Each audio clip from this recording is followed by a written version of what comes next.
Class 9 के सभी छात्रों का इस थर्ड रिकॉर्डिंग सेशन में, थर्ड रिकॉर्डिंग क्लास में मैं स्वागत करता हूं। मेरा विश्वास है कि पहले दो कहानियां जो मैंने आपको बताई, बात अठन्नी की और काकी, आपने देख ली होंगी।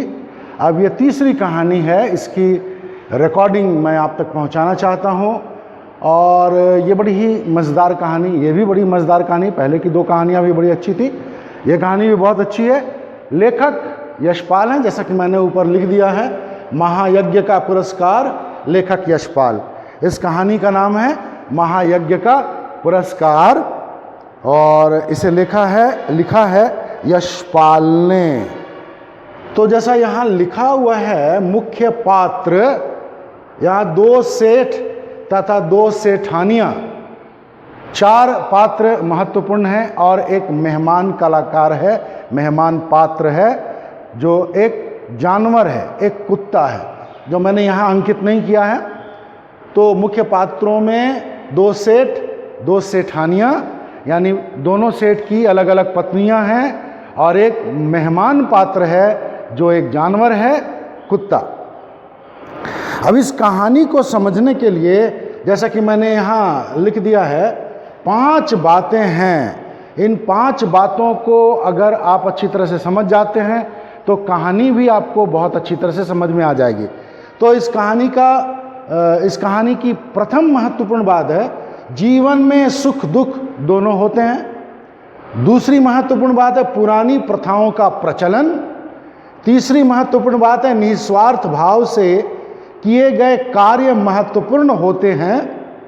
चौथी बात है लोगों की सहायता करना भली बात है। और पांचवी बात, निस्वार्थ भाव से किए गए कार्यों का पुरस्कार भी मिलता है।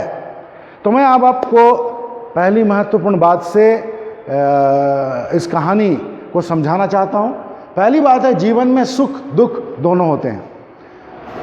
मेरा ख्याल है कि कुछ लोगों ने अवश्य ही महायज्ञ का पुरस्कार नामक कहानी पढ़ ली होगी। तो जिन्होंने पढ़ ली है उनको थोड़ी अच्छी तरह से यह कहानी समझ में आएगी। लेकिन अगर आपने इस कहानी को पढ़ा नहीं है तो आप रिकॉर्डिंग सुन करके कहानी पढ़ लें, आपको अच्छी तरह से कहानी समझ में आ जाएगी।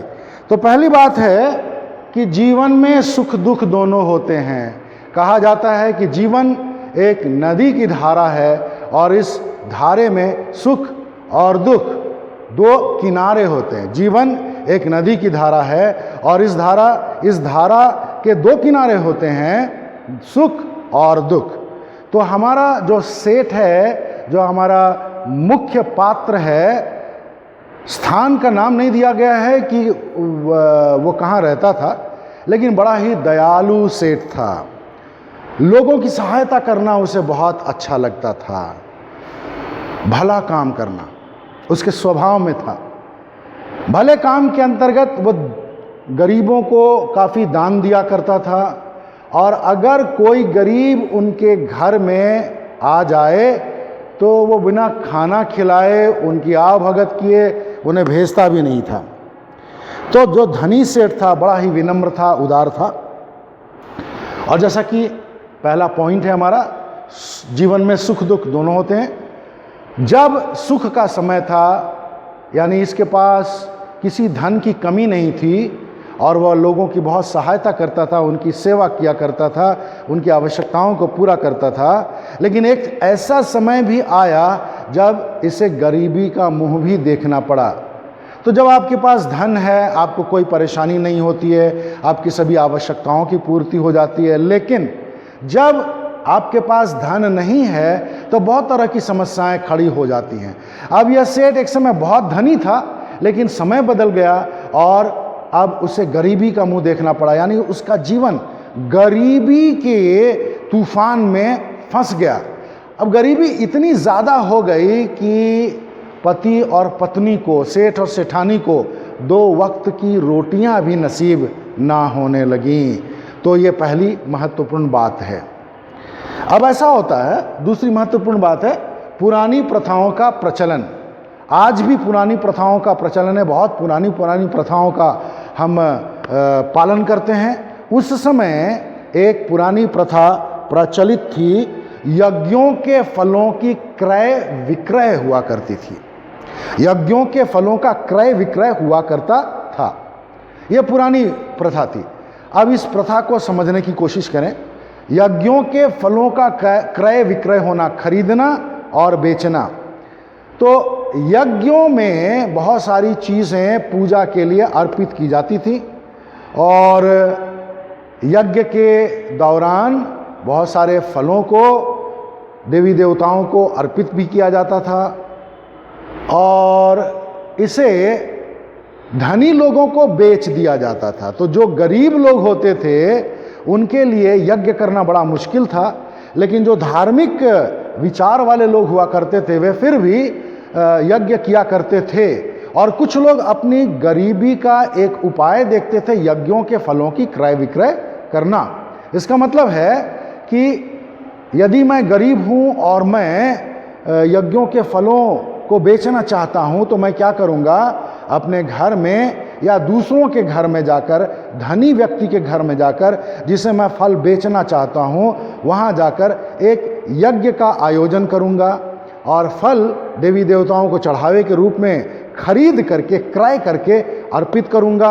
और जब ये पूजा समाप्त हो जाएगी, यज्ञ समाप्त हो जाएगा, तो मैं उस फल को उस धनी व्यक्ति को बेच दूंगा जिसके घर के सामने मैंने यज्ञ का आयोजन किया है।